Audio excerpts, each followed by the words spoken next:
Hello students, I am दीपक विजय। मैं आपका mathematics IIT JEE mentor. आज हम लोग मैथमेटिक्स से अलग हटके अलग कुछ डिस्कशन करने वाले हैं, जिसमें मैं आपको इंट्रोड्यूस करवाने वाला हूँ अपनी दो स्टूडेंट्स से, बहुत ही टैलेंटेड और बहुत ही हार्ड वर्किंग स्टूडेंट्स से। देखो, आईआईटी की जब भी हम बात करते हैं, इस वीडियो में हम लोग बात करेंगे कि कैसे नॉन आईआईटी से आईआईटी तक के सफर को तय किया जाता है, क्या क्या उसमें बीच में स्ट्रगल्स होते हैं, किस तरह की जर्नी कवर करनी पड़ती है, क्या क्या चीजें हमको ध्यान रखनी पड़ती है, जो चीजें करनी है जो नहीं करनी है, उन सारी बातों का हम लोग यहाँ पर एनालिसिस करने वाले हैं, बात करने वाले हैं। तो देखो, आईआईटी की जब भी बात करी जाती है तो केवल अपनी कंट्री में नहीं, ऑल ओवर दी वर्ल्ड ये माना जाता है कि सबसे टफेस्ट कंपटीशन एग्जाम है आईआईटी का एग्जाम। ये ऐसा एग्जाम है जहां पर आप पैसों के दम पे नहीं पहुंच सकते हो। यहाँ पर अब यदि आपको पहुंचना है तो केवल hard work is the only की। हार्ड वर्क के बेसिस पर ही आप केवल पहुंच सकते हैं, है ना। तो अपने कंट्री में कितने घोटाले होते हैं, कितने करप्शन है, उन सब के बीच में एग्जामिनेशन सिस्टम का केवल एक उजाले की किरण दिखाई देती है कि जहां पर आप एकदम फेयर तरीके से जा सकते हैं, अपने टैलेंट को, अपने जो मेहनत है उसके बेसिस पर आप वहां पहुंच सकते हो। वो नाम है आईआईटी जेईई का नाम। आईआईटीज ने अपना एक कहीं ना कहीं इतने सालों में विश्वसनीयता को, अपने विश्वास को, इतना स्टैंडर्ड को मेंटेन रखा है कि जब भी देखो इसका एग्जाम का रिजल्ट आता है तो हम देखने लगते हैं कि जो सेलेक्ट हुआ है, क्या वो मेरे कॉलोनी का स्टूडेंट है क्या, या मेरे जान पहचान का कोई आईआईटीएन बना है क्या इस बार, या कोई मेरे स्कूल से पढ़ा हुआ कोई आईआईटीएन बना है क्या, हम ये देखने लग जाते हैं। और यदि कोई मिल जाता है तो हम खुश होने लगते हैं कि यार देखो, हमारे कॉलोनी से पहला आईआईटीएन निकला है, हमारे गांव से पहला आईआईटीएन बना है, स्कूल से पहली आईआईटीएन बनी है, इसने आईआईटी फोड़ा है। इस तरह की बात हम करने लग जाते हैं। तो ये अपने आप में दिखाता है कि आईआईटी का आज इस कंट्री में कितना एक विश्वसनीयता है, कितना उसका इम्पोर्टेंस है, या कितना लोग उसको वैल्यूएबल समझते हैं। तो इन्हीं सारी सक्सेस की स्टोरीज के बीच में मैं आप लोगों को अपनी दो बहुत ही हार्ड वर्किंग स्टूडेंट से इंट्रोड्यूस करवाता हूँ। पहली स्टूडेंट है निहारिका, सेकंड स्टूडेंट है हमारी जानवी। निहारिका आईआईटी कानपुर से बीटेक कर रही है इलेक्ट्रिकल इंजीनियरिंग से। मतलब आईआईटी पहुंचना हर किसी स्टूडेंट का जो साइंस से रिलेटेड है, उस सब हर स्टूडेंट का इस कंट्री में ड्रीम होता है। और उसमें भी यदि आईआईटी कानपुर, आईआईटी दिल्ली की बात की जाए तो फिर तो सामने वाले को मजा आ जाता है कि यार आईआईटी दिल्ली और आईआईटी कानपुर तो हर कोई जाना चाहता है। तो यहाँ पर मैं आपको इंट्रोड्यूस करवा रहा हूँ जानवी से। जानवी आईआईटी दिल्ली से बीटेक कर रही हैं, निहारिका आईआईटी कानपुर से बीटेक कर रही हैं। इनसे जानते हैं कि क्या इनके एक्सपीरियंसेस रहे, किस तरह की इनकी जर्नी रही। तो first of all, Niharika and Janvi, welcome to both of you हमारे इस चैनल पर। आप बताइए कि कैसा लग रहा है आपको आईआईटी पहुंचकर, निहारिका। आईटी पहुंच के बहुत अच्छा लग रहा है फाइनली। मतलब जिस 2 साल स्ट्रगल किया, हार्ड वर्क किया, मेहनत, वो अचीव करने के बाद काफी अच्छा लगता है। जब लोग पूछते हैं तो बताने में प्राउड फील होता है कि हम आईटी से हैं। तो रिलेटिव लोगों का जो रिस्पॉन्स है आईआईटी में सेलेक्ट होने के पहले और आईआईटी में सेलेक्ट होने के बाद में, क्या उसमें थोड़ा सा चेंज दिखाई देता है आपको? हाँ बिल्कुल, रिलेटिव्स इतनी तारीफ करते हैं कि हमारे घर से पहले आईआईटीएन निकली। जैसा कि सर ने अभी बताया कि बहुत वैल्यू करते हैं लोग। पहले हमारे सीनियर्स के लिए होती थी तो लगता था हमारे लिए भी होनी चाहिए ऐसी। और फाइनली जब हमने कर लिया तो सुन के काफी ज्यादा अच्छा लगता है, खुशी होती है। जानवी, आप बताइए आपका एक्सपीरियंस कैसा रहा? बहुत अच्छा लग रहा है आईटी पहुंचकर। और जैसा कि सभी लोग यहाँ पे पहुंचे हैं वो बहुत ही केपेबल हैं। उनके साथ ऐसी कंपनी मिलना, ऐसा क्राउड यहाँ पे मिला है कि बहुत अच्छे लोग हैं सभी यहाँ पे। और वही जैसा कि निहारिका ने कहा कि फैमिली में थोड़ी इज्जत इंक्रीज तो हो ही गई है। सभी थोड़े और, जैसे जनरली जितना था उससे थोड़ा ज्यादा और इंक्रीज हो गया है। और सभी तो अब यहाँ से स्टार्ट करते हैं अपनी जर्नी की बात करना कि एक्चुअल में आप लोगों को आईआईटी जाने का आइडिया कि आईआईटी जाना है। आपके पास में 10th के बाद में इतने सारे ऑप्शंस होते हैं कि कॉमर्स ले सकते हैं, बायो ले सकते हैं, साइंस मैथ्स ले सकते हैं। तो उसमें भी फिर आपने सेलेक्ट किया कि आईआईटी ही जाना है। ये टारगेट क्या आपने किस किस बेसिस पे बनाया, कैसे आपको सोचने में आया कि आपको आईआईटी जाना चाहिए? निहारिका, आप बताइए। शुरू से मैथ्स में मेरा थोड़ा ज़्यादा इंटरेस्ट था बाकी सब्जेक्ट से। तो मुझे मैथ्स लेनी थी 11th में मैथ्स लेने के बाद न्यूज़पेपर वगैरह में सब पढ़ते थे कि इंजीनियर्स को इतने अच्छे अच्छे पैकेजेस मिलते हैं। तो थोड़ा वो भी मोटिवेशन था कि ऐसा करना है, अच्छा प्लेसमेंट सिक्योर करना है, अच्छी जगह जॉब करनी है। तो उसके लिए लोगों से बात की, धीरे धीरे पता चला कैसे, मतलब बीटेक में क्या क्या कहाँ कहाँ से कर सकते हैं, आईआईटीज के बारे में पता किया। बस फिर वहीं से मोटिवेशन तो मिला जब आपने और प्रिपरेशन स्टार्ट की तो आईआईटी कानपुर पहुंच जाएंगे, ये एकदम डिसाइडेड था या पहले, या ऐसा लगता था कि करेंगे कोशिश? नहीं, इनिशियली जब हम 10th देकर आते हैं तो बिल्कुल कॉन्फिडेंस में होते हैं कि सब कर देंगे, 10th में 10 CGPA लाके कर ही सकते हैं। लेकिन फिर अप्स एंड डाउन्स आते हैं, थोड़ा मोटिवेशन मिलता है किसी पॉइंट पे लगता है कि मुझसे तो होगा ही नहीं, मैं पहुंच ही नहीं पाऊंगी बिल्कुल। हाँ बिल्कुल, अप्स एंड डाउन से मुझे याद आता है कि इन दोनों के जो 2 साल की जर्नी है वो मुझसे ज्यादा कोई नहीं जान सकता। मैंने इनका एक एक जर्नी का एक एक चीज देखा है कि किस तरह के अप्स एंड डाउन्स रहे हैं। कभी निहारिका और जानवी को मैंने टूटते हुए भी देखा है, कई बार इनको हाईली मोटिवेटेड भी देखा है। हालांकि मैं दोनों ही सिचुएशन में इनको कहता था कि आपको हमेशा नॉर्मल बन के रहना चाहिए तो ज्यादा फायदा करेगा, शायद वो चीज बाद में बेनिफिट भी की हो। तो उसमें ये देखो, आपका जो स्टार्टिंग से एंड तक का जो 2 साल का प्रिपरेशन रहा, आपने 2 साल IIT जेई की प्रिपरेशन करी, उसमें अ, आप अपने बताइए कि किस तरह की जैसे एक्सपीरियंस रहा कि एग्जाम में कई बार जब नंबर कम या ज्यादा या हर बार आपके नंबर ज्यादा आते थे, किस तरह का आपका एक्सपीरियंस रहा है? बहुत बार कम भी आया करते थे नंबर, और फिर बस गलतियां ढूंढते थे उस पे। हमेशा सर ने यही कहा है कि मतलब कम आ गए मार्क्स, उसको इतना स्पेसिफिकली मत देखो, पर क्यों कम आए इसे स्पेसिफिकली देखो कि कहाँ मिस्टेक्स करी हैं। और हमेशा जब भी पेपर में चाहे कम आए चाहे ना आए मार्क्स, हमेशा पेपर में फुल तो आते नहीं थे, तो जो भी क्वेश्चंस गलत किए होते थे उन्हें घर जाके वापस सॉल्व करना, और अगर उनमें से कोई ऐसा लगे कि ये मैं वापस भूल सकती हूँ तो उसे अलग से नोट कर लेना, या फिर ऐसी चीजें काफी करी हैं। और वापस तो पेपर जरूर देखना, एक बार देखकर आकर छोड़ने से, ये सर ने बहुत अच्छे से सिखाया है कि एक बार पेपर देकर आके छोड़ना उससे वो बिल्कुल सही बात नहीं है, क्योंकि उससे आप सीखोगे नहीं बहुत सारी चीजें। अगर आप उसको आके वापस एनालाइज करते हो उससे काफी फायदा होता है। मतलब मैं एक चीज हमेशा बोलता हूँ अपने स्टूडेंट्स को कि यदि आपका कोई पेपर खराब होता है तो देखो उससे बहुत ज्यादा दुखी होकर के बैठ जाने जैसा नहीं होना चाहिए, लेकिन इसका मतलब ये भी नहीं है कि आप अपने पेपर के जो रिजल्ट है उसको सीरियसली ना लें। मैं हमेशा उनको बोलता हूँ कि आपकी जो खराब रैंक आई है, खराब रैंक को हमेशा याद रखना चाहिए कि मेरी रैंक ये इस बार इस एग्जाम में ये रैंक खराब आई। वो हमेशा दिमाग में चलनी चाहिए, लेकिन दिमाग में चलने का मतलब ये नहीं है कि उसके बारे में दुखी होकर के बैठना है। वो आपको मोटिवेट करना चाहिए कि यार मेरी आज की डेट में ये रैंक आई है, मुझे लेकिन मेरा टारगेट ये रैंक है, तो मैं अब जो बचा हुआ टाइम है अगले एग्जाम तक का जो बीच में टाइम मिल रहा है उसमें मैं अपने आप को कैसे इंप्रूव करूं पिछले वाले से। और वो मैंने इन लोगों में देखा है, इन दोनों में। मुझे इन दोनों के कई सारे किस्से याद आते हैं। जैसे मुझे ध्यान है कि 11th के एंड में मैंने एक बच्चों को, सारे बैच को ऐसे बोला कि ये एक कोई पर्टिकुलर बुक है, इसको पूरा सोल्व करके दिखाना है कुछ पर्टिकुलर टाइम में। ये निहारिका को याद आ रहा होगा। हाँ, तो मैंने बोला था कि ये बुक है, ये पूरी बुक ले जाओ और इसको फटाफट से पूरा का पूरा सोल्व करके 8-10 दिन में मेरे पास में आ जाओ, एक एक डाउट हम लोग डिस्कस करेंगे। तो वहां पर अच्छे स्टूडेंट की पहचान होती है, जहां पता चल जाता है कि यार ये जो स्टूडेंट्स है ये आने वाले टाइम में IITian बनने वाले हैं। तो ये IITian तो बाद में बने, लेकिन हमको पहले से ही पता चल जाता है कि ये IITian बनने वाले हैं। तो मुझे ध्यान है निहारिका ने 8-10 दिन में वो पूरी बुक सॉल्व करके मेरे पास में आ गई थी, और उसके डाउट्स डिस्कस करती रही। लास्ट में 3 महीने तक डाउट डिस्कशन चलते रहे हमारे। तो ये कहीं कुछ मोमेंट्स होते हैं जहां पे आपको पता चलता है कि यार ये लोग ऑर्डिनरी से एक्स्ट्रा ऑर्डिनरी बनने की तरफ बढ़ रहे हैं। यहाँ पे पता चल जाता है कि यार ये लोग अब उस डायरेक्शन में है, उस ट्रैक पर है जहां से IITian बनने का रास्ता निकलता है।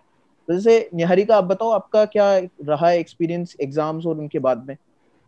जैसे वो सर ने बताया वो बुक वाली बात, तो वो ऐसा था कि सर ने हमें बोला था कि ये बुक करनी है, तब मैंने भी ज्यादा सीरियसली नहीं, मतलब करनी थी पर कर लेंगे करके मैं भी ऐसे टालती जा रही थी। लेकिन फिर एक बार मैं गई थी सर के पास, उस दिन सर ने मेरे से पूछा कितनी हो गई, तो मैंने बोला कि अभी तक कुछ भी नहीं किया। फिर सर ने मुझे थोड़ा सा डांटा था, थोड़ा मोटिवेट भी किया। उस दिन से मैंने सीरियसली 8 दिन में वो बुक पूरी कर दी। तो काफी फर्क पड़ता है मतलब मोटिवेशन का, और जब बात करते हैं लोगों से। हाँ, तो और दिमाग में टारगेट रखना कितना इंपॉर्टेंट है कि भाई टारगेट हमेशा हाँ। घूमते रहना चाहिए। क्योंकि देखो ये बड़ी नॉर्मल सी बात है कि इतनी सारी चीजें दुनिया में है आज की डेट में जो आपको आपका ध्यान भटकाने के लिए बहुत इजीली अवेलेबल है। आप यदि आजकल आज के दौर में जहाँ कोरोना वाले टाइम में हर कोई ऑनलाइन पढ़ाई कर रहा है, तो हमारे पास में इंटरनेट है, फास्ट इंटरनेट है, पेरेंट्स हमारे लिए हर तरह के गैजेट्स ला करके रखे हुए हैं। तो उस दौर में आप कैसे बच पाए हो, किस तरह से आप की यूट्यूब, नेटफ्लिक्स, इन सब चीजों से बच पाए, या बिल्कुल अ, कभी भटके हो तो वो चीज भी हमारे साथ शेयर कीजिए निहारिका। बचना तो पॉसिबल चलो आप। बचना तो पॉसिबल बचना तो पॉसिबल नहीं था। बहुत बार बीच में डिस्ट्रैक्शंस भी हुए। इनिशियली 11th के इनिशियल में मुझे याद है कि मैं फेसबुक पे एक्टिव थी काफी, और धीरे धीरे रियलाइज हुआ कि इसे कम कर देना चाहिए, तो उसे डीएक्टिवेट कर दिया। बट 12th के एंड में आते आते बस स्टडीज से एस्केप ढूंढने का, क्योंकि वो पोस्टपोन भी हो गया था एग्जाम, तो स्टडीज से एस्केप ढूंढने का तरीका ढूंढने लग गए। तो बस यूट्यूब चलाकर बैठ जाते थे, ये नहीं देखा कि क्या देख रहे हैं, वो मुझे कुछ याद भी नहीं रहता था, कभी मुझे ये भी नहीं पता था कि मैं क्यों देख रही हूँ, तो बस देख रहे हैं क्योंकि स्टडीज से एस्केप चाहिए थोड़ी देर के लिए। पर फिर वही है, थोड़े दिनों में रियलाइज हो ही जाता है। फिर सर को बताया, मुझे नहीं पता उसे कैसे क्योर करना था, मैंने सर को बताया, पेरेंट्स को बताया, फिर थोड़ी डांट पड़ी और थोड़ा स्ट्रिक्ट हुए पेरेंट्स भी, तो फिर धीरे धीरे छूट गया। और तो यहाँ से देखो ये पता चलता है कि ऐसा नहीं है कि आप आईआईटीएन बन गए हो तो भी आपने कभी कोई गलतियां नहीं की। गलतियां सबसे होती है, गलतियां हर कोई इंसान करता है जो भी इस एज से गुजर रहा है। गलतियां होना बहुत नेचुरल बात है, लेकिन यदि आप उन गलतियों को एक टाइम पर कंट्रोल नहीं कर लेते हो तो फिर देखो कभी भी आईआईटीएन बनना पॉसिबल नहीं है। इन दोनों की में यही चीज कॉमन थी कि कभी छोटी भी सी गलती होती थी, फटाफट से टीचर से आके डिस्कस किया, बात की, अपने बात को एकदम ट्रू वे में रख दिया कि सर मेरे साथ में अभी ये प्रॉब्लम चल रही है। जानवी का मुझे अच्छे से याद है, ये हर चीज आके बता देती कि सर मेरे साथ ये गड़बड़ चल रही है, तो अब मैं क्या करूं। और फिर वो मेरे को कमी बता देती थी, मैं इसको डांट देता था या थोड़ा मोटिवेट कर देता था, तो फिर ये वापस से अपने ट्रैक पर आ जाती थी, फिर लंबे टाइम तक ट्रैक पे रहती थी। हालांकि बीच बीच में कभी कभार ऊपर नीचे होता ही है, सबके साथ होना है, ये बड़ा नेचुरल सा बात है। ऐसा निहारिका के साथ में भी हो जाता था। आपका एक्सपीरियंस बताओ निहारिका आप। मेरे केस में यूट्यूब वगैरह का डिस्ट्रैक्शन ज्यादा नहीं था। मैंने जो गलती की वो ऐसी थी कि मैं वो तीनों सब्जेक्ट्स को बैलेंस में चला के नहीं रखती थी। मतलब हाँ, मुझे एक सब्जेक्ट पढ़ना अच्छा लगता था तो मैं वो पढ़ती रहती थी कंटिन्यूसली, और बाकी दोनों को छोड़ ही देती थी ऑलमोस्ट। तो और वो एक वो सब्जेक्ट कौन सा था वो भी मुझे पता है, वो तो मैथ्स ही मैथ। था। तो ये हमारे जब 2 साल तक जितने एग्जाम दिए निहारिका ने, और क्लास परफॉर्मेंस की बात करें तो वो मोस्ट ऑफ दी केसेस में ये फुल आउट ऑफ फुल के आसपास होती थी। लेकिन मैं फिर भी बार बार बोलता था इसको कि यार ये एक एग्जाम जो है, कई बार मैंने अलग से बुला करके आपको केबिन में डांटा है इस बारे में। जी मैं मैथ्स का टीचर हूँ, लेकिन मैं बोलता था केमिस्ट्री ज्यादा पढ़ो, फिजिक्स ज्यादा पढ़ो, फिजिक्स क्यों नहीं पढ़ती हो। तो वो चीज बाद में लेकिन इसने इम्प्रूव की है, कहीं ना कहीं चीजें इसने समझी है कि यार केवल एक एग्जाम एक सब्जेक्ट के लिए इंटरेस्ट रखने से आईआईटी में टॉप रैंक तक नहीं पहुंच सकते हैं। जो आईआईटी का टैग लेकर के, आईआईटी कानपुर का टैग लेकर के बैठी इलेक्ट्रिकल इंजीनियरिंग कर रही है आईआईटी से, वो पॉसिबल नहीं होता यदि केवल एक सब्जेक्ट के लिए इंटरेस्ट होता। तो तीनों सब्जेक्ट्स को बैलेंस करना वो एक बहुत इंपॉर्टेंट बात है। वो इन दोनों ने गड़बड़ियां की है बीच बीच में, लेकिन बाद में इन्होंने ध्यान भी रखा है, तो वो चीज सब लोगों को सर फॉलो करना चाहिए। हमेशा एक ही बात समझाते थे कि at the end of the day physics का एक क्वेश्चन भी 4 मार्क्स का है, मैथ्स का एक क्वेश्चन भी 4 मार्क्स का है, और केमिस्ट्री का एक क्वेश्चन भी 4 मार्क्स का है। अगर मैथ्स के सारे भी कर लिए तो भी 1/3 ही मार्क्स आएंगे। पूरे लाने के लिए तीनों सब्जेक्ट पढ़ने पड़ते हैं। सही तो बात। वो सुधारा फिर बाद में। भाई मेन चीज ये है ना कि आपके इंटरेस्ट के बेसिस पे सब कुछ काम हो, ऐसा जरूरी नहीं है ना कि आप अपने इंटरेस्ट के हिसाब से किए। नहीं मेरे को मैथ्स पढ़ना पसंद है तो मैं अपने इंटरेस्ट की चीज कर लूं और मेरे को वो चीज मिल भी जाए जो बहुत डिफिकल्ट है या जिसके लिए दुनिया लगी पड़ी है, तो वो कैसे पॉसिबल होगा। यदि आपको केवल हर चीज आपके पसंद की चीज करने से ही मिल जाएगा तो फिर तो आईआईटी इतना डिफिकल्ट या इतना टॉप लेवल का एग्जाम होता ही नहीं ना। तो मैं इनको यही समझाता था कि भाई तीनों चीजें पढ़नी पड़ेगी, भले ही इंटरेस्ट हो ना हो, मन करे ना करे, आपको टाइम तो देना पड़ेगा। तो इनको एक तरीका भी बताया था कि केमिस्ट्री किस तरह से पढ़ना चाहिए, इन्होंने फॉलो किया नहीं किया इनसे ही जान लेते हैं। बताइए। सुबह उठकर मॉर्निंग में केमिस्ट्री से शुरू करने का बोला था सर ने कि सुबह उठ के मॉर्निंग में केमिस्ट्री पढ़ेंगे तो एक तो फिक्स रहता है, क्योंकि सुबह उठ के हम सबसे ज्यादा मोटिवेटेड रहते हैं। तो अगर शुरू में ही केमिस्ट्री पढ़ लिया तो एक वो खत्म हो जाता है। फिर बाद में क्योंकि मेरे को फिजिक्स काफी पसंद थी, तो मैं फिजिक्स तो लेट नाइट भी पढ़ ही लेती थी, अगर नींद भी आती थी तो फिजिक्स तो थोड़ा दिमाग में चल ही जाता था। तो केमिस्ट्री को हमेशा सर ने शुरू में करने के लिए बोला था, क्योंकि तब मोस्टली सबसे ज्यादा मोटिवेटेड रहते हैं और माइंड भी फ्रेश रहता है। जो शुरू के आपने 1 घंटे में पढ़ा सुबह उठ के, वो काफी हद तक याद रहता है। और केमिस्ट्री फैक्ट बेस्ड है काफी हद तक, तो वो फैक्ट्स याद करने के लिए सर ने काफी बोला था, क्योंकि फैक्ट से बस 4 मार्क्स 1 मिनट में आ जाएंगे अगर बिल्कुल फैक्ट स्ट्राइक हो गया तो। और कई फिजिक्स के क्वेश्चन सॉल्व करने में 3-3 4-4 मिनट भी लग जाते हैं। तो सबसे इम्पोर्टेंट फैक्टर आप लोगों को क्या लगता है कि एग्जाम जब कर रहे हो आप, तो क्या केवल नॉलेज मैटर करती है या कुछ और भी फैक्टर्स है जिन पे अब स्टूडेंट को ध्यान देना चाहिए प्रिपरेशन के टाइम पर। नहीं, जब एग्जाम दे रहे होते हैं तो नॉलेज तो ऑफ कोर्स मैटर करती ही है, लेकिन उसके अलावा टाइम मैनेजमेंट और प्रेशर मैनेजमेंट बहुत काम आता है। कई बार ऐसा होता था मेरे साथ एग्जाम में कि मैं एक सब्जेक्ट कर रही हूँ और जैसे मैथ्स है तो मैंने उसको 1.5 पौने 2 घंटे दे दिए 3 घंटे में से, तो बाकी 2 सब्जेक्ट के लिए मेरे पास टाइम ही नहीं बचा। तो एक तो उस पर काम करना होता है। और कई बार प्रेशर, जैसे अगर मेरा कोई स्ट्रॉन्ग सब्जेक्ट है और स्ट्रॉन्ग टॉपिक उसका क्वेश्चन नहीं बन रहा, तो मैं प्रेशर में आ गई कि मेरे से यही नहीं हो रहा तो बाकी पेपर तो कैसे होगा, वो तो मेरे स्ट्रॉन्ग भी नहीं है, भले ही उनसे इजी क्वेश्चंस आए हों। तो फिर वो क्वेश्चन नहीं होते, अगर आपने ऐसा सोच लिया कि मुझसे नहीं होगा तो प्रेशर में आ जाता है, पेपर बिगड़ जाता है। तो ये दोनों बातों का ध्यान रखना पड़ता है कि अगर एक क्वेश्चन नहीं बन रहा तो उसको छोड़ के आगे बढ़ो और ज्यादा टाइम नहीं दो। मतलब अगर पेपर लेंदी है तो पहले जो इजी वाले टॉपिक्स हैं वो उनको कर लो पेपर में से। तो जानवी, क्या पेपर बहुत ही डिफिकल्ट आता है क्या आईआईटी का पेपर? आईआईटी जेई एडवांस मेंस क्या बहुत ही डिफिकल्ट पेपर होते हैं क्या? नहीं, बहुत डिफिकल्ट पेपर नहीं हो सकते। अगर वो सेम पेपर को सॉल्व करने के लिए मैथ्स का अगर निहारिका को दिया जाए तो पक्का पूरा ही ले आएगी। और पर वो टाइम कंस्ट्रेंट बहुत ज्यादा इंपॉर्टेंट होता है क्योंकि उसे पर्टिकुलर टाइम में करना है। और क्योंकि वो लोग वो भी तो देख लेते हैं कि कभी कौन सा पेपर टफ आ गया, कभी कौन सा। तो अगर मेरे को फिजिक्स पसंद है तो जरूरी नहीं है मैं फिजिक्स में फिजिक्स हमेशा कर दूं? अच्छा कर पाऊँ, तो क्योंकि ऐसा नहीं है कि पेपर बहुत ज्यादा मुश्किल आता है। ये दोनों इस चीज का एग्जांपल है। ये इनके पेपर के बाद में मुझे ध्यान है, निहारिका ने मुझे जस्ट पेपर के बाहर निकलते ही कॉल किया था कि सर हो गया है, बढ़िया हो गया है।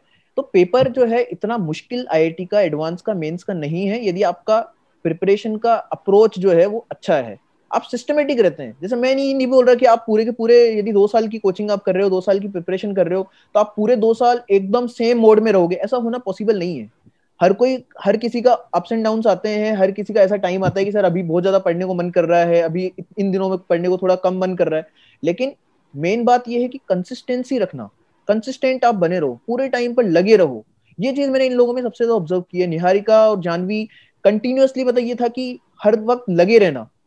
इनको देख करके कभी कभार टीचर्स को भी लगता है कि यार क्या बढ़िया स्टूडेंट्स है कि पूरे टाइम पर प्रिपरेशन में लगे रहते हैं। और ऐसे स्टूडेंट्स को पढ़ाते वक्त हमें भी मजा आता है, उनसे कनेक्ट रहना, उनसे उनको और चीजें, नए नए तरह के क्वेश्चंस बताते रहना और नई नई तरह की चीजें बताते रहना, उनमें हम लोगों को मजा आता है। तो आपका पढ़ने का स्टाइल ऐसा होना चाहिए ताकि आपको खुद को तो इंटरेस्ट आए, क्या है, साथ के साथ आपको जो पढ़ा रहा है वो भी आपके साथ में कनेक्ट होने का ट्राई करे, वो भी आपके साथ में इन्वॉल्व होने का ट्राई करे। जब टीम की तरह काम होता है तो अब ये इनसे इनसे पूछ लेते कि क्या हम लोगों का जो सेटअप था वो इस तरह का था कि नहीं था, निहारिका? बिल्कुल ऐसा ही था। मतलब काफी ज्यादा कनेक्टेड थी मैं दीपक सर से, तो कि जब भी कुछ हो तो उनके पास चले जाना, हर प्रॉब्लम उनसे डिस्कस करना। और पढ़ते भी थे, मतलब कई एक्स्ट्रा टॉपिक्स भी पूछे मैंने तो सर बता देते थे, कई खुद से भी बता देते सर, जो क्लास में नहीं बताते थे लेकिन अलग अलग से बता देते थे, कई बार क्वेश्चंस में काम आ जाते थे। तो तो काफी ज्यादा। इस चीज में मतलब सबसे इंपॉर्टेंट बात ये है कि आपको किसी न किसी एक इंसान को फॉलो करते हुए चलना पड़ेगा यदि आप इस डायरेक्शन में बढ़ रहे हैं। कोई एक पर्सन, वो नहीं बोल रहा मैं कौन वो पर्टिकुलर पर्सन होना चाहिए, लेकिन डेफिनेटली कोई ना कोई एक पर्सन ऐसा होना चाहिए जिसको आपको थोरली पूरे 2 साल तक फॉलो करना पड़ेगा, उनकी बातें आपको माननी पड़ेगी। बिना किसी को फॉलो किए हुए इसमें आगे बढ़ना एक डिफिकल्ट काम हो जाता है, क्योंकि फिर अपने को कब हम भटक गए हमें पता ही नहीं चलता है, किस टाइम पर हम कहाँ किस तरफ निकल गए हैं। क्योंकि दुनिया में, मैंने बोला ही है, इतनी सारी भटकाने वाली चीजें, और मुझसे ज्यादा यंग जनरेशन वाले लोग जानते हैं कि भी कितना ज्यादा तरीके से हम भटक सकते हैं। तो कई तरह के सेक्रीफाइसेस करने पड़ते हैं। सेक्रीफाइसेस का एग्जांपल है हमारे साथ में जानवी ने तो काफी कुछ सेक्रीफाइस किया है 11th में, जबरदस्ती सेक्रीफाइस करवाएगा एक टाइम पर, लेकिन शायद अभी आज आपको कंफर्टेबल लगता हो। आप अपना एक्सपीरियंस शेयर करो इस बारे में। तो मैं टाइकोंडो खेलती थी। वो गेम मुझे बहुत ही अच्छा लगता था और मैं उसमें काफी आगे तक पहुंची थी। मैं नेशनल गोल्ड मेडलिस्ट हूँ टाइकोंडो में। और मतलब मुझे कभी तो लगता था कि उसी में करियर बना लूँ, बट वो पता था कि फीजिबल नहीं है और एकेडमिक्स को साथ में लेके चलना जरूरी है। तो 11th के साथ में भी, मतलब जब कोचिंग कर रहे थे उसके साथ में भी मैंने सोचा कि गेम तो कंटिन्यू किया ही जा सकता है, थोड़ा एक्स्ट्रा एफर्ट लगेगा, थोड़ा एक्स्ट्रा टाइम लगेगा, बट कंटिन्यू कर सकते हैं। बट फिर एक बार टूर्नामेंट में मेरे को एंकल में स्ट्रेन आ गया था। तो फिर उसके बाद में तो मैं सर के पास में गई और मैंने बीच में बहुत सारी क्लासेस मिस करी इंजरी की वजह से। और बीच में क्योंकि कनेक्शन टूट रहा था तो आगे वाले टॉपिक्स में भी दिक्कत आ रही थी। तो सर ने मुझे लिटरली डांट के ही कहा तब तो कि अपने आप को देखो कि क्या कर रहे हो और क्या चीज़ पहले ज़्यादा इम्पोर्टेंट है। और शायद उस वजह से अब मैंने वो गेम छोड़ दिया और अभी यहाँ पे हूँ, वरना गेम ही खेलते रह जाते हैं। अब आईआईटी पहुंच चुके हो, अब आराम से आप उसको कंटिन्यू कर सकते हो। मैं हमेशा यही बोलता था कि भाई सही टाइम पर सही चीज कर लो तो हमेशा बेनिफिशियल रहता है। आप गेम्स के लिए इंटरेस्ट रखो, आप बाकी चीजों के लिए, एक्स्ट्रा करिकुलर के लिए इंटरेस्ट रखो, डेफिनेटली रखना चाहिए। लेकिन यदि आप एकेडमिक्स भी साथ में अपने साथ में लेके चल रहे हैं तो वो उस आपका जो एक्स्ट्रा टैलेंट है उस पर चार चांद लगाने वाली बात होती है। जैसे अब ये जो है वो आईआईटी दिल्ली में है और साथ में ये नेशनल चैंपियन है, रही हुई है ताइक्वांडो की, अपने गेम में भी एक्सपर्ट है। तो आपकी जो टैलेंट है वो और भी ज्यादा निकल के आता है, सामने दिखता है कि यार देखो ये सारी बातें हैं हमारे पास में। तो इसलिए 11th-12th का जो टाइम है जहां पर IIT JEE की आप प्रिपरेशन कर रहे हैं, उसमें तो आपको एकदम लग जाना चाहिए अपने प्रिपरेशन पे। और बाकी फिर आप अपने करियर की एक बार आप अपने को आपको सेटल कर लो, अच्छे कॉलेज में पहुंच जाओ, उसके बाद में जो आपको करना है करिए, कोई दिक्कत नहीं है। उसके बाद में आप अपने करियर को जिस तरफ लेके जाना चाहें, वो तो अभी हम पूछेंगे इनसे अपना करियर किस तरफ लेके जाना चाहती है। लेकिन जो मेन चीज है प्रिपरेशन की, वो इन स्टूडेंट से सीखने की ये है, जो मैंने इनमें सबसे ज्यादा देखी है। स्पेशली निहारिका मेरे सब्जेक्ट में बहुत ज्यादा अच्छी थी, जानवी फिजिक्स शायद ज्यादा पसंद करती थी, मैथ्स भी करती थी लेकिन फिजिक्स भी शायद काफी पसंद करती थी। लेकिन निहारिका को मैंने देखा कि इसमें जो सबसे अच्छी क्वालिटी थी, वो एक चीज मैं बोल सकता हूँ कि स्पीड एंड एक्यूरेसी एक्यूरेसी और इंटरेस्ट टुवर्ड सब्जेक्ट। ये तीन बातें जो बोलेंगे ना, वो यहाँ पर सबसे ज्यादा डोमिनेट होते हुए दिखती है। और उसी का बेसिस पे हम बोल सकते थे कि निहारिका तो IIT में पूरे नंबर लाने वाली है, जैसा अभी जानवी ने भी बोला, और ये एक्चुअल में तब भी था और एक्चुअल में ऐसा हुआ भी बाद में। तो यही चीज है कि आपको स्पीड, एक्यूरेसी और इंटरेस्ट, ये तीन चीजें मेंटेन करके चलनी पड़ती है। मुझे अभी भी याद आता है कि मैं रेगुलरली क्विजेस कराता था, तो शायद आपको भी याद हो निहारिका, एक क्विज हम लोगों ने किया था कोऑर्डिनेट ज्योमेट्री का, जिसमें 3 मैथ्स दो कॉलम वाला क्विज में जनरली कराता हूँ हर बैच में। तो उसमें निहारिका ने 8 मिनट, 8.5 मिनट में वो क्विज कर लिया था, जो कि जनरली जो मैंने टॉप 100-200 वाले जो रैंकर्स पढ़ाए होंगे उनसे भी निहारिका तेज कर लेती थी। हालांकि निहारिका बस ये है कि एक जो कमी थी वो मैं जरूर बोलूंगा यहाँ पर, कि आपको तीनों सब्जेक्ट्स बैलेंस करके चलने पड़ेंगे। निहारिका ने वहां पे थोड़ा सा गड़बड़ किया, नहीं तो टॉप 200-100 में भी आ सकती थी। तो वो एक जरूर है। चलो खैर कोई बात नहीं, अभी हम IIT कानपुर हैं, इलेक्ट्रिकल इंजीनियरिंग में हैं, तो ऑल सेटल्ड है मामला। लेकिन बाकी जो स्टूडेंट जो इस वीडियो को देख रहे हैं, वो इस बात को जरूर पकड़ के चलिए कि हमें अच्छी बातें सीखनी है, लेकिन खराब बात है उस पर अपने आप से इंप्रूवमेंट भी करके चलना है, कि तीनों सब्जेक्ट्स का बैलेंस हो, तीनों सब्जेक्ट्स एकदम प्रॉपर्ली चलाने हैं हमको, और फिर सिस्टमेटिक तरीके से आगे बढ़ते जाते हैं तो सिलेक्शन हो जाता है। तो ये तो बात हो गई कि जर्नी की बात हो जाती है, स्पीड, एक्यूरेसी, इंटरेस्ट रखना, एग्जाम्स को कैसे मेंटेन मैनेज करना। एग्जाम, अच्छा एक चीज मैं बस यहाँ पे और पूछना चाहूंगा कि जो फाइनल एग्जाम देते हैं हम लोग, तो उससे जो पहले के दिन होते हैं, कुछ पहले के दिन की बात करें, तो वो किस तरह से निकलते हैं निहारिका? फाइनल एग्जाम से जस्ट पहले वाले टाइम में बहुत सारे क्वेश्चंस की प्रैक्टिस करनी चाहिए और टेस्ट देने चाहिए। मतलब अगर आपकी क्वेश्चंस की प्रैक्टिस या टेस्ट देने की छूट गई, कई बच्चे ऐसा होते हैं जो सोचते हैं कि मैं पहले रिवाइज कर लेता हूँ, टेस्ट तो देता रहूंगा या क्वेश्चन को सॉल्व करता रहूंगा, तो उससे काम खराब हो जाता है। कि अगर एक बार आपका क्वेश्चंस करने से या वो उस टाइम स्लॉट में क्वेश्चंस करने से टेस्ट छूट गया, तो एग्जाम में फिर प्रेशर और टाइम दोनों ही मैनेज नहीं हो पाता और उस वजह से एग्जाम खराब हो जाता है। मैंने जो किया था, मतलब मैंने अपना सारा, मेरा जनवरी में जब मेंस का पेपर था, तो मैंने मेरा सारा रिवीजन, मतलब जितना भी हुआ, पूरा तो सिलेबस कभी होता नहीं है, नवंबर एंड तक खत्म कर दिया कि अब मुझे रिवाइज करती रहूंगी एग्जाम के साथ, लेकिन रोज एक टेस्ट तो देना ही देना है। कोचिंग में भी टेस्ट होते ही थे रेगुलरली, और घर पे भी मैं ट्राई करती थी कि रोज एक दे ही दूं। रोज नहीं हो पाता था, भले ही कभी कभार नहीं मन हुआ तो छोड़ दिया, लेकिन ट्राई करती थी मैं मैक्सिमम टेस्ट देती रहूं। और ये चीज हम लोग यदि पूरे थ्रू आउट पूरी प्रिपरेशन में फॉलो करें तो और भी ज्यादा बेनिफिट हो सकता है। जैसे हम करते ही थे ना कि हम लोग हर क्लास के ऑलमोस्ट दूसरी तीसरी क्लास के बाद में छोटा सा क्विज कर लेते थे। अब वो भले ही छोटा सा होता है, 5 मिनट 10 मिनट का होता होगा, याद है आप लोगों को? हाँ, तो वो 5-10 मिनट का ही छोटा सा क्विज हो, लेकिन अपने आप को टेस्टिंग करते रहना कि क्या मैं जो क्वेश्चन, पहली बात तो मैं जानती हूँ, और जो जानती हूँ उसको क्या टाइम बाउंड में कर सकती हूँ क्या। वो चीज ये शेयर कर रही है निहारिका कि टाइम बाउंड में आना इंपॉर्टेंट है। तो एग्जाम से पहले आप लोगों को रेगुलर अपने आप को जज चेक करते रहना चाहिए होता है कि मैं टाइम बाउंड में परफॉर्म कर पा रहा हूँ या कर पा रही हूँ कि नहीं, है ना। वो एक इंपॉर्टेंट बात होती है। लेकिन यदि एग्जाम की एग्जामिनेशन हॉल में जाकर के बैठने के बाद के माइंड सेटअप की बात करें, तो वो कैसा, क्या एक्सपीरियंस रहा आपका? मैंने जनवरी वाले अटेम्प्ट में तो बहुत ज्यादा पैनिक कर लिया था। एग्जाम सेंटर में जाने से पहले मेरे को थोड़ा तबीयत में भी दिक्कत था, पर फिर भी मैं बहुत ज्यादा पैनिक हो गई अंदर जाने के बाद में। और मैंने, जैसे कि मेरा फेवरेट फिजिक्स था, तो मैंने फिजिक्स से शुरू किया। शुरू के 2 क्वेश्चन ऐसे थे कि मुझे लगा कि ये तो शायद पढ़ा भी नहीं है मैंने। फिर उसके बाद में मैंने उसी से बहुत ज्यादा पैनिक बिल्डअप हो गया था। फिर मैंने, जैसे सर ने से कहा था कि स्विच करो और कंटिन्यू करो और चीजें, तो मैंने स्विच करे और सब्जेक्ट्स में स्विच करा और क्वेश्चन सॉल्व किए। पर वो इतना अच्छा नहीं हो पाया था क्योंकि इनिशियली मैंने अपने आप को एक डाउनफॉल में भेज दिया था कि जो मेरा खुद का स्ट्रॉन्ग पॉइंट है वही नहीं हो पा रहा है, तो और तो क्या ही होगा। बट देन मैंने एक तो ये भी गलती करी थी कि उससे पहले मैंने टेस्ट वगैरह नहीं दिए थे। मैंने सोचा था सिर्फ एक बार सिलेबस पूरा हो जाए, बट जैसे कि निहारिका ने कहा सिलेबस कभी पूरा होता ही नहीं है। तो मैंने जनवरी से सितंबर वाला जो हमारा था उसके बीच में मैंने बहुत टेस्ट दिए। इनफैक्ट मैंने रिविजन से ज्यादा टेस्ट दिए। मैंने रिविजन बहुत कम किया क्योंकि क्वेश्चंस के थ्रू ही रिविजन हो जाता था। तो टेस्ट दिए और फिर उसके बाद में सितंबर अटेम्प्ट में काफी अच्छा हो गया था।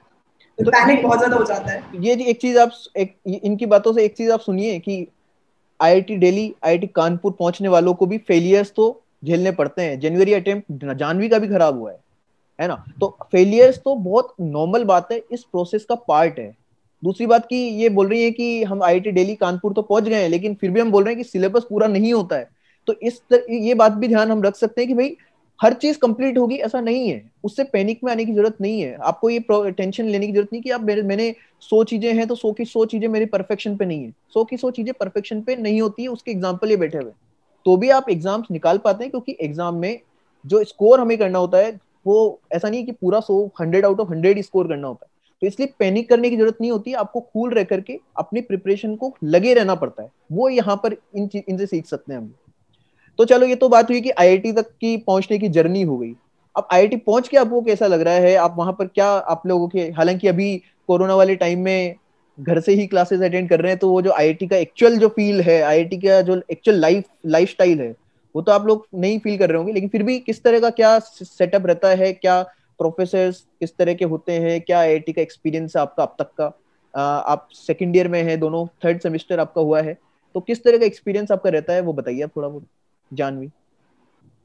प्रोफेसर्स तो जैसा बिल्डअप किया जाता है उतना अच्छे से, जैसे आपको जेई में पढ़ाया जाएगा उतने अच्छे से कोई नहीं पढ़ाएगा, खुद से भी पढ़ना होता है। पर जो उनके पास नॉलेज है वो बहुत ज्यादा अच्छी है, जो उनकी पर्टिकुलर फील्ड में नॉलेज है वो बहुत ज्यादा अच्छी है, और वो उसे अच्छे से एक्सप्लेन करने में केपेबल भी रहते हैं। पर वो यूं सर के तरह आपके इतना हेल्प नहीं करेंगे कि नहीं कर रहे हो तो आपको डांट के पढ़ा रहे हैं, उतना कोई नहीं करेगा आपको आगे जाकर।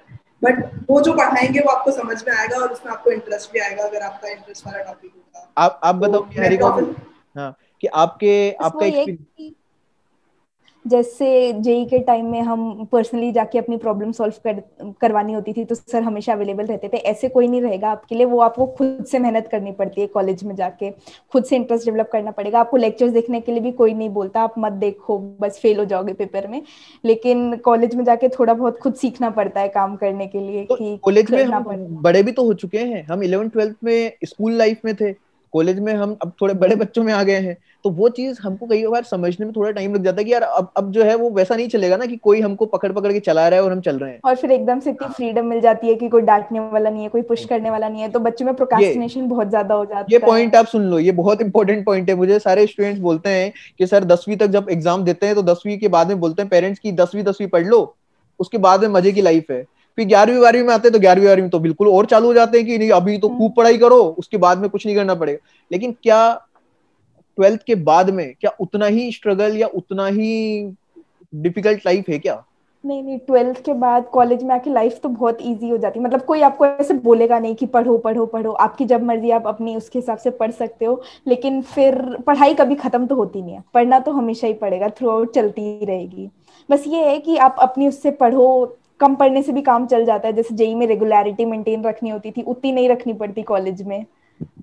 अच्छा, तो ये एक मेन चीज। और साथ वाले जो लोग हैं उनके साथ में कैसा क्या एक्सपीरियंस आपका रहा, जो आपके कोलिग्स हैं? अभी जैसे अभी ऑफलाइन नहीं है तो ज्यादा लोगों से तो बात हो नहीं पाती ऑनलाइन की वजह से, पर जितने लोगों से भी हुए हैं सब अपने टैलेंटेड लोग हैं। मतलब उनसे बात करने में भी अच्छा लगता है। कोई पढ़ाई के अलावा भी अलग अलग फील्ड में कुछ अच्छा करे हुए लोग हैं। हाँ, जानवी तो आप कुछ बोल रही थी।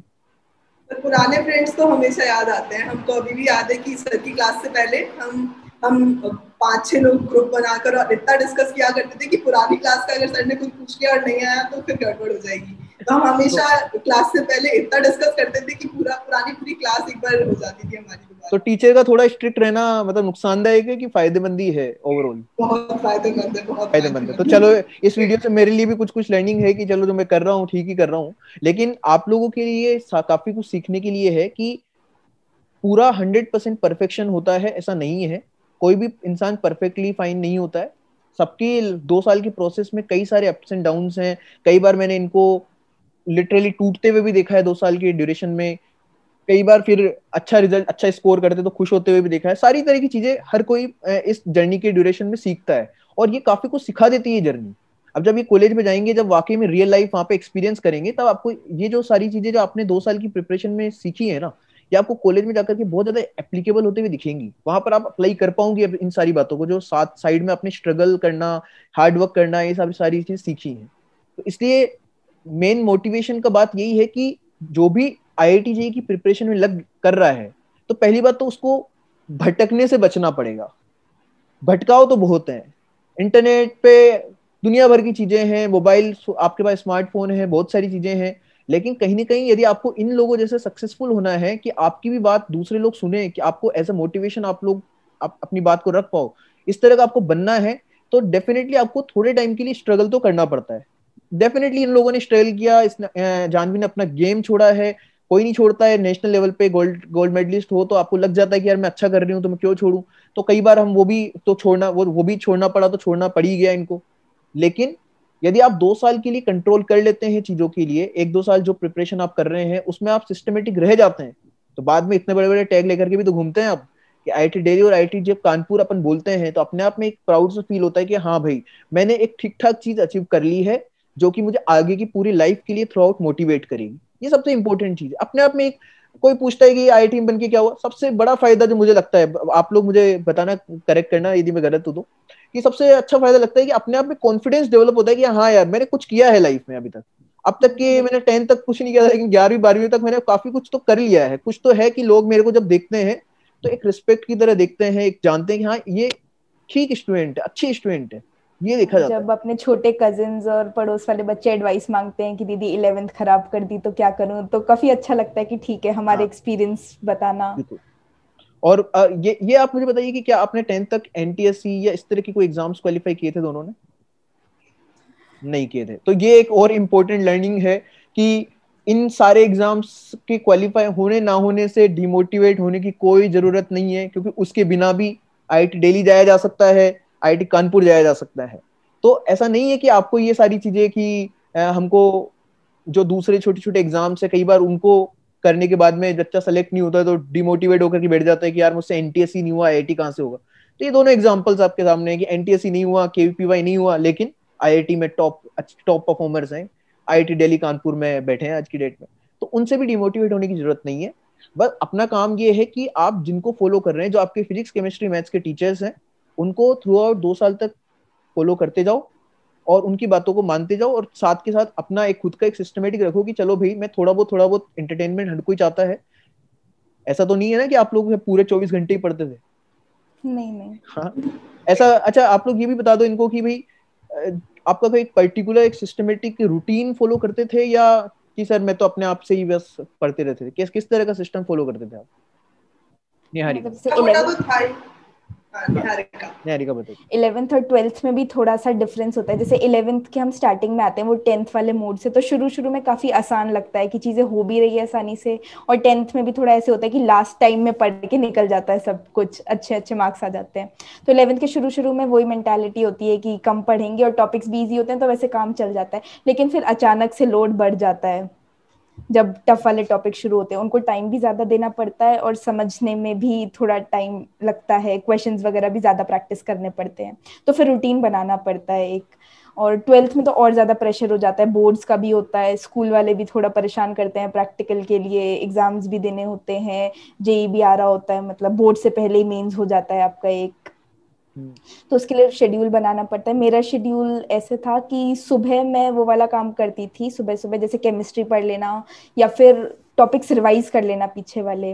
फिर दोपहर में खाने के बाद जब नींद आती है तो मैं क्वेश्चन सॉल्व करती थी कि थ्योरी पढ़ते हुए नींद ना आए, तो क्वेश्चन सॉल्व करने से नींद, जनरली मैथ्स के, क्योंकि उससे फिर नींद नहीं आती।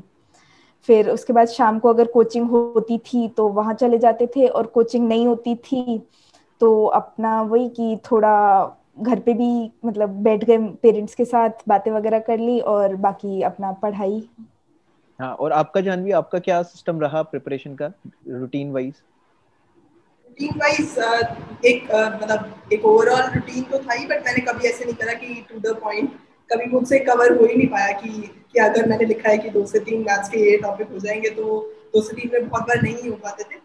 तो मैंने फिर थोड़ा चेंजेस किया। मैंने एकदम ऐसा, क्योंकि उसके बाद में डिमोटिवेशन भी होता है कि अभी 2 से 3 वाला तो कवर हुआ नहीं है, अब 3 से 4 वाला क्या ही होगा, फिर वापस अपन लीव कर देते हैं उसे। तो मैंने ऐसे बहुत बार टाइम टेबल्स बनाए और उसे फॉलो नहीं किया, पर फिर मैंने एक बिग मतलब एक ओवर सा टाइम टेबल बना लिया कि थोड़ा टाइम स्पेसिफिक तो रहना है, पर ऐसे नहीं कि अगर ये फॉलो नहीं हुआ तो आगे डिमोटिवेट होकर छोड़ देना है। तो ये अच्छी, चलिए, तो ये सारी बातें हैं जो आपको आईआईटी जेईई की प्रिपरेशन में आपको हेल्प कर सकती है। इनको आप एज ए अपना कि किस तरह से इन्होंने अपना फॉलो किया है रूटीन, उस तरह का रूटीन आप भी फॉलो कर सकते हैं। तो यही सारी बातें हम लोग आगे भी आने वाले वीडियोस में करेंगे अपने कुछ और स्टूडेंट्स के साथ में। Thank you so much Niharika, thank you so much Janvi. Okay, thank you. Thank you sir.